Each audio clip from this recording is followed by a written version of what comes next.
அல்லேலூயா. நீங்க மட்டும் கர்த்தரோட மட்டும் உறுதியா புடிச்சுக்கோங்க, உங்களுக்கு விரோதமாய் ஒரு ஆயுதமும் வாய்க்காதே போகும். அல்லேலூயா. ஆண்டவர் சொன்ன முதலாவது யுத்தம் நடந்துச்சு. இரண்டாவது யுத்தம் மிக முக்கியமானது. இது நீங்க கண்டிப்பா இப்ப தெரிஞ்சுக்க வேண்டியது. என்ன யுத்தம் கேட்டீங்கன்னா, 1967ல எருசலேமுக்கு விரோதமாக ஒரு யுத்தம் வந்துச்சு. ஏன் இதை நம்ம தெரிஞ்சுக்கணும் அப்படிங்கிறதுக்கு முன்னாடி ஒரு வசனத்தை வாசிங்க. மீகாவின் புஸ்தகம் 3ஆம் அதிகாரம் 12வது வசனம் வாசி. மீகா 3:12 வாசி.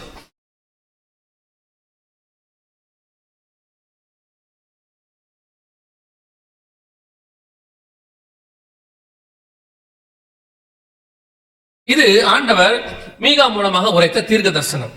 எருசலேம் மண்மேடுகளாக்கி போகும். எதனால அப்படின்னு கேட்டீங்கன்னா, மீகா வாழ்ந்ததான ஒரு தீர்க்கதரிசி. எரேமியா 26ல இந்த சம்பவங்கள் அங்கேயும் கொடுக்கப்பட்டிருக்கு. என்னத்தினால அப்படின்னா, எரேமியா புஸ்தகம் 26க்கு அப்புறம் போய் வாசிச்சு பாருங்க. இந்த இஸ்ரவேல் ஜனங்கள் கர்த்தருக்கு விரோதமாக எருசலேமில் செய்த மிகப்பெரியதான அருவருப்புகள், ஆண்டவருக்கு எதெல்லாம் பிடிக்காதோ எல்லாத்தையும் செஞ்சிருக்கான். செஞ்சு முடிச்ச உடனே கர்த்தர் சொல்லிட்டாரு, இந்த பட்டணத்தை நான் கைவிட்டேன், அது என்னவாய் மாறும்? மண்மேடாக போகும். இந்த தீர்க்கதரிசனம் எப்ப நடந்துச்சு அப்படின்னு கேட்டீங்கன்னா, அப்படியே 100% கிபி 70க்கு பிறகு தேசம் முழுவதும் மண்மேடா போயிடுச்சு. கிட்டத்தட்ட 1900 வருஷம் எருசலேமை சுத்தி பார்த்தவங்க ஒரு புக் எழுதி இருக்கிறாரு. இந்த புக்கோட பேரு is this the David city, இதுவா தாவீதின் நகரம் அப்படின்னு ஒரு கேள்விக்குறியோட ஒரு புக் இருக்கு. அந்த புஸ்தகத்துல அவர் என்ன எழுதுறாரு, சாலமோன் காலத்துல செழிப்பின் உச்சம், பூமியில இருக்கிற ராஜகுமாரத்திகள் அதை பார்க்க வந்தாங்களாம். ஆனா 70க்கு பிறகு அதுதான் இருக்கிறதுலே ஒஸ்ட். 100% பாலைவனம், ஒரு மரம் கூட இல்லாமல் இருந்துச்சா. ஒரு இடத்துல ஆண்டவர் சொல்வாரு, எருசலேம் மொட்டையடிக்கப்படும் பாரு. அதே மாதிரி மலைகள்ல ஒண்ணுல கூட மரம் இல்லையாம். எருசலேமை சுற்றிலும் பர்வதங்கள் இருக்குமா போல அப்படின்னு இருக்கு. அந்த பர்வதங்கள்ல ஒரு மரம் கூட இல்லாம இருந்துச்சா. டேய், அவனை கூப்பிடுறா. அடுத்து நீடா இருந்திய கவனிங்க. சொன்னபடியே எருசலேம் முழுவதும் மண்மேடாக்கி போயிடுச்சான் மொத்தமாக. காரணம், அவர்கள் தேவனை விட்டு தூரம் போனதனுடைய விளைவு. ஆனால் நம்முடைய ஆண்டவர்ட்ட ஒரு ஸ்பெஷாலிட்டி இருக்குது. அது ஏன் அந்த தண்டனை அனுமதிக்கிறாரு அப்படின்னா, திருப்பியும் சொல்றேன், நம்மளை கொன்று போடும்படி அல்ல, நம்மை திருத்தும்படி. நம்மளை காப்பாற்றணும்னு முடிவு பண்றது அவருடைய திட்டம். நான் பார்த்த வரைக்கும், பைபிளை வாசிச்ச வரைக்கும், கடைசி செகண்டில் கூட அந்த ஆத்மாவை காப்பாற்ற முடியுமான்னு தான் கர்த்தர் பார்ப்பாரு. ஒரு இடத்துல கூட இனிமேட்டு வேணான்னு விட மாட்டார். அதுக்கு ஒரு நல்ல உதாரணம், சிலுவையில தொங்கின கல்ல. அவனை லாஸ்ட் மினிட் வரைக்கும் காப்பாற்ற ட்ரை பண்ணுவாரு, காப்பாத்தி எடுத்துட்டு போயிருவார். நீங்க சும்மா ஒரு சாதாரணமா யோசிச்சு பாருங்களேன். பிசாசு கொல்லவும் அழிக்கவும் வருகிறான். அவன் நம்ம ஆத்மா நரகத்துக்கு கூட்டு போக விரும்புறவன், ஆண்டவர் ஆத்மா பரலோகத்துக்கு கூட்டு போக விரும்புறாரு. இப்ப நீங்க பாத்தீங்கன்னா, இந்த கல்லன் தொங்கிட்டு இருக்கிறான். இப்போ கண்டிப்பா பிசாசு அவனுக்காக போராடிக்கிட்டு இருப்பான். இவனை என்ன பண்ணிடலாம், அடுத்த கொஞ்ச நேரத்துல எங்க கூட்டு போயிடலாம், நரகத்துக்கு கூட்டு போயிடலான்னு. லாஸ்ட் மினிட்ல அவனை காப்பாத்தி ஒரு என்னோட கூட பரதேசியில் இருப்பான் என்னும் போது சாத்தானுக்கு எப்படி இருக்கும் பாருங்க. வாழ்நாளெல்லாம் என் கூட தான் இருந்தான், கடைசி நிமிஷத்துல கையை பிடிச்சி மேல தூக்கிட்டு போயிட்டாரு. நம்ம ஆண்டவருடைய தன் அன்பு அப்படிப்பட்டதுதான். எந்த நிமிஷமும் நம்மை காப்பாற்ற விரும்புவார். அவருடைய கோபம் பாத்தீங்கன்னா ஒரு நிமிஷம், ஆனால் இரக்கங்களோ 1000 வருஷம். அப்ப ஆண்டவருடைய திட்டம் என்னன்னு கேட்டீங்கன்னா, திருப்பி உருவாக்குவது, அழிஞ்சு போகிறதே கிடையாது. ஏன்னா அவர் கிரியேட்டர், உருவாக்குனவர். அழிக்கிறதுக்கு முன்னாடி ரொம்ப யோசிப்பார் ஆண்டவர். நல்லா கவனிச்சீங்கன்னா, அந்த எருசலேமை திருப்பி கொண்டாடுவேன் பாரு. அந்த வசனத்தை இப்ப நீங்க வாசிக்கணும். அதே நேரத்தில் அத்தனை பேரும் அந்த வசனத்தை மார்க் பண்ணி வச்சுக்கோங்க. ஏன்னா இப்போ 1967ல இருந்து 2026 வரைக்கும் உள்ள தீர்க்க தரிசனம் அந்த 3 வசனத்துக்குள்ள இருக்கு. இப்ப நம்ம காலத்துல நடக்கிற சம்பவம் அது. சகரியாவின் புஸ்தகம் 12ஆம் அதிகாரம் 6வது வசனம் வாசிங்க. சகரியா 12:6 வாசிங்க.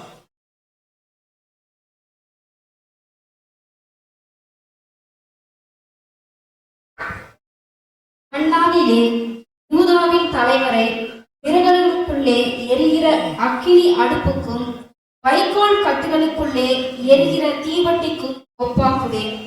அவர்கள் வலதுபுறமும் இடதுபுறமாக புறப்பட்டு சுற்றிலும் இருக்கிற எல்லா ஜனங்களையும் பட்சிப்பார்கள். எருசலேம் திரும்பவும் தன் ஸ்தானமாகிய எருசலேமிலே குடியேற்றப்பட்டிருக்கும். அந்த வசனம் என்ன சொல்லுதுன்னா, அதுல பார்த்தாக்க பார்க்க போறோம். அந்த வசனத்தினுடைய எல்லா பகுதியும் இப்ப நிறைவேறுது. அந்த வசனத்துடைய அத்தனை பகுதியும் நிறைவேறுது. அதுல உள்ள சில விஷயங்களை கொஞ்சம் கொஞ்சமா பார்க்கிறோம். கடைசி அங்க என்ன சொல்லுது, எருசலேம் திரும்பவும் தன் ஸ்தானமாக எருசலேமிலே குடியேற்றப்பட்டிருக்கும். இந்த தீர்க்கதரிசனம் எப்ப நடந்துச்சு அப்படின்னு கேட்டீங்கன்னா 1967 ஜூன் மாசம் 5ஆம் தேதி 6 நாள் யுத்தம், 2வது யுத்தம் வந்துச்சு. இந்த யுத்தம் இவங்க தான் அதை ஜெயிச்சவங்க, மிச்ச மீதி இருக்கிறாங்க இவங்க எல்லாரும். இவங்களை வச்சுதான் கர்த்தர் அவங்கள அந்த ராணுவ வீரர்கள் ஜெயிச்சவங்க. இந்த யுத்தம் 1967 நடந்துச்சு. ஏறக்குறைய 1900 வருஷம் கழிச்சு கிபி 70 இஸ்ரவேலர்கள் எருசலேம் விட்டு வெளியே போனாங்க. தீத்துராயன் என்ன பண்ணி, இதான் அவங்க அபிஷியல் நுழையிறது. தீத்துராயன் என்ன பண்ணார், டைட்டஸ் எருசலேமை மண்மேடாக்கி போட்டார், இடிச்சு போட்டார். கடைசி கோட்டை மசாடா அதுவும் இடிஞ்சிருச்சு. அதோட எருசலேம் யூதர்கள் வெளியே போனவங்க தான் திருப்பி இப்பதான் நுழையிறாங்க. 1967 தான் நுழையிறாங்க. கர்த்தர் சொன்னபடி மீண்டுமாக எருசலேம் அதே ஸ்தானத்துக்கு வந்துச்சு. ஆனால் எருசலேம் வந்துச்சு, எருசலேமுக்கு ஒரு ஸ்தானம் இருக்கு. அந்த வசனத்தை வாசி, இது பாருங்க, எருசலேம் குடியேறியாச்சு. கர்த்தர் சொன்னபடி குடியேற்றம் நடந்துருச்சு. எல்லாரையும் கொண்டு வந்தாரு. இப்ப ஏன் நாங்க அதை இரவுல போட்டிருக்கோம்னா, மக்கள் குடியேறினாதான் அங்க என்ன இருக்கும், லைட்ஸ் எல்லாம் இருக்கும். அதனால அதையும் போட்டிருக்கோம், இதையும் போட்டிருக்கோம். பகல் இரவு ரெண்டையும் போட்டிருக்கோம். அப்போ கர்த்தர் சொன்னபடி திருப்பி எருசலேம் வந்துருச்சு. இதுல ஒரு முக்கியமான விஷயம் என்னன்னா, அந்த வசனத்துல இருக்கிறா திரும்பவும் தன் ஸ்தானமாகிய எருசலேம்ல அப்படின்னு இருக்கு. எருசலேமுக்கு ஒரு ஸ்தானம் உண்டு. இப்ப நம்ம எல்லாம் வீட்டுல இருக்கும் போது கணவன் மனைவி அப்பா அம்மா பிள்ளைகள் என்ன சொன்னாலும் நமக்கு வேலையில என்ன இருக்குது, ஒரு ஸ்தானம் இருக்கு. அது என்ன வேணா இருக்கலாம், கிளர்க்கா இருக்கலாம், பியூனா இருக்கலாம், பிளம்பரா இருக்கலாம், எலக்ட்ரிஷியனா இருக்கலாம், அல்லது சிஇஓ இருக்கலாம், மேனேஜரா இருக்கலாம், என்ன வேணா இருக்கலாம். அது ஸ்தானம். அதே மாதிரிதான் எருசலேமுக்கு ஒரு ஸ்தானம் உண்டு. என்னன்னு கேட்டீங்கன்னா, அது மகாராஜாவின் நகரம். அதுதான் இஸ்ரவேலுக்கு தலைநகரம். இன்னும் சொல்லுவாங்க நித்திய தலைநகரம், எட்டர்னல் கேபிட்டல் அப்படிம்பாங்க. ஆனால் 1967 எருசலேம் வந்துடுச்சு. ஆனா தலைநகரா மாறல. அத அப்படியே கொஞ்சம் கொஞ்சமா தலைநகரா மாற விடாம பண்ணிட்டாங்க. அத உலகத்துல காரணம் சொல்லுவாங்க, அந்த தலைநகரா மாத்தினா பிரச்சனை வரும் அப்படின்னு சொல்லி நிறைய தலைவர்கள் அதை மாத்த விடாம செஞ்சாங்க இப்படிலாம் சொல்லுவாங்க. ஆனா நான் விசுவாசிக்கிறது ஒன்னே ஒண்ணுதான், கர்த்தருடைய நேரம் வரும்போது அது தலைநகராக மாறும். கர்த்தர் என்னைக்கு சொல்றாரோ அது மாறும். அது அப்புறம் யாருமே தடுக்க முடியாது.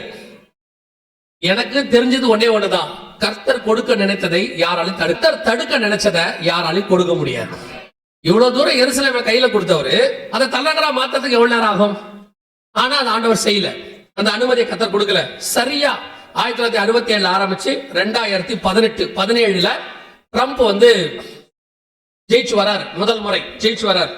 அவர் தேர்தலில் ஒரு வாக்குறுதி கொடுக்கிறார், நான் ஜனாதிபதி ஆயிட்டேன்னா இஸ்ரவேலுக்கு தலைநகரா எருசலேமை மாத்துவேன். அவர் ஏன் அப்படி சொன்னாருன்னா, அங்க இதுல அமெரிக்காவில் அதிகப்படியான ஜனங்கள்ல பெரும் கூட்டம் யூதர்கள் இருக்கிறாங்க, அவங்க ஓட்டை வாங்கறதுக்காக சொன்னார். இப்போ நம்ம ஊர் மாதிரி கிடையாது. அமெரிக்கால எலெக்ஷன் நவம்பர் மாசம் 20ஆம் தேதி எலெக்ஷன் நடக்கும். அப்புறம் தீர்ப்பு வரும், அதாவது எலெக்ஷன் ரிசல்ட் வரும். அதுக்கப்புறம் பதவி ஏற்பு எப்பன்னு கேட்டீங்கன்னா ஜனவரி 20 தான். 2 மாசம் கழிச்சு தான் நடக்கும். இப்ப நம்ம எல்லாம் 3 நாள் 4 நாள்ல பதவி ஏற்றுவாங்க, 2 நாள்ல ஏற்றுறவங்களா இருக்காங்க. ஆனா அமெரிக்கால 2 மாசம் கழிச்சு தான் பதவி ஏற்பாங்க. இப்ப 2017 ட்ரம்ப் வாக்குறுதி கொடுக்கிறாரு, எலெக்ஷன்ல ஜெயிச்சிட்டார். ஜெயிச்ச உடனே பாத்தீங்கன்னா ட்ரம்ப் ஒரு அனௌன்ஸ்மெண்ட் கொடுத்தாரு, எருசலேம் திரும்பவும் என்ன செய்யும், கேபிட்டலாக மாறும் இஸ்ரவேலுக்குன்னு சொல்லி ட்ரம்ப் ரெகக்னைஸ் அதை அங்கீகரிச்சிட்டார். இப்போ அந்த சகரியா 12:6 வசனத்துல ஒரு பகுதி இருக்கு பாத்தீங்களா, 3 வசனம் வாசிங்க. சகரியா 12:3. நான் எருசலேமை சகல ஜனங்களுக்கும் பாரமான கல்லாக்குவேன், அதை கிளப்புகிற யாவரும் சிதைக்கப்படுவார்கள்.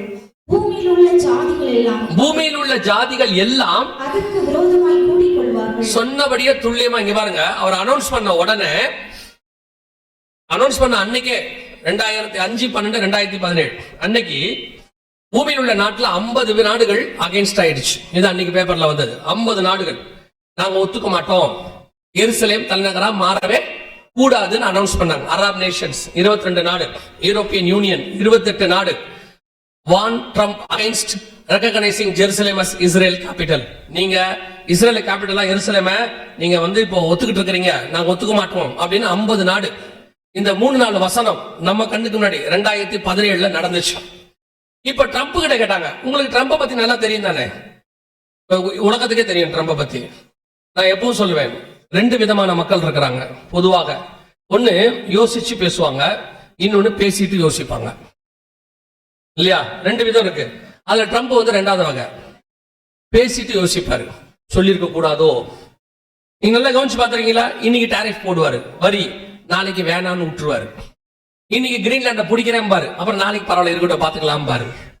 அவரு நம்மள மாதிரி அவரு படபடன்னு பேசுறாரு. வயசு 70-74 ஆகி போச்சா, என்ன பேசுறோம். சில நேரத்தில் வீட்டில் இருக்கிறவங்களுக்கு தெரியும் பாத்தீங்கன்னா, கொஞ்சம் வயசானவங்களுக்கு என்ன பேசுறோம்னு தெரியாது. எதையாவது பேசிடுவாங்க. பேசிட்டு அப்புறம் இப்படி பேசியிருக்க கூடாதோ அப்படிம்பாங்கல்ல, அந்த மாதிரி ஒரு ஆள் தான் ட்ரம்ப். ஆனா இந்த மாதிரி ஆளை வச்சு செய்ய வேண்டிய வேலை ஒண்ணு இருக்கு. நேரத்துல எல்லாம் பாத்தீங்களா, நமக்கு இந்த யோசிச்சு பேசுற மன்மோகன் சிங் மாதிரியே ஒரு ஆளு வேணும். சரியா? இந்த பேசிட்டு யோசிக்கிற ட்ரம்ப் மாதிரி ஒரு ஆளு வேணும். 2 பேரை வச்சு கர்த்தர் வேலை செய்வாரு. அது கர்த்தரால மட்டும் முடியும்.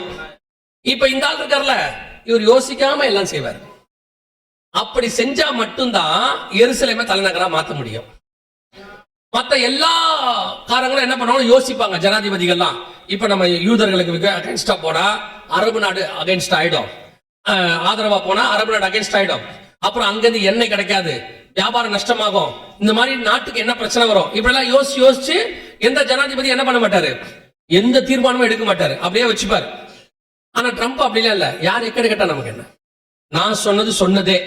இந்த மாதிரி ஆட்கள் இருக்காங்க, ராஜாக்கள் நம்ம பார்த்திருக்கோம். அந்த மாதிரி ஆள் இவர் சொல்லிட்டாரு, இந்த மாதிரி சொல்றாங்க எல்லாரும். அவங்க சொன்னா எனக்கு என்ன, நான் செஞ்சிருவேன்ட்டாரு.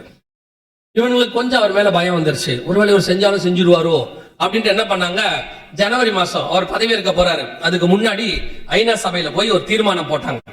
இந்த மாதிரி எருசலேமை தலைநகரா மாத்தக்கூடாது அப்படின்னு ஒரு தீர்மானம் கொண்டு வந்து, இந்த தீர்மானத்துக்கு யாரெல்லாம் ஆதரவு தெரிவிக்கிறீங்க அப்படின்னு சொல்லி போட்டாங்க. போட்ட உடனே உலகத்தின் நாடுகள்ல 128 நாடுகள் அதுக்கு அகைன்ஸ்ட். எதுக்கு அகைன்ஸ்ட்? அதாவது எருசலேம் மாறக்கூடாது கொண்டு வந்த தீர்மான ஆதரவு, எருசலேம் தலைநகரா மாறக்கூடாதுன்னு. ஒரு 9 நாடோ என்னமோ தான் அதுக்கு ஆதரவு. இஸ்ரவேலுக்கு ஆதரவா நின்னவங்க, மிச்சம் எல்லாமே எதிர்ப்பா நின்னவங்க. கரெக்டா அந்த சகரியா 12:3, பூமியில் உள்ளவர்கள் எல்லாம் என்ன செய்வார்கள், அதுக்கு விரோதமாய் கூடிக்கொள்வார்கள். சொன்ன மாதிரி கூடியாச்சு. யோசிச்சு பாருங்க, ஒரு தீர்மானம் எருசலேம் தலைநகரா மாறக்கூடாதுன்னு, அதுக்கு 128 நாடு நிக்குது. ஆதரவு வெறும் 9 நாடு தான்.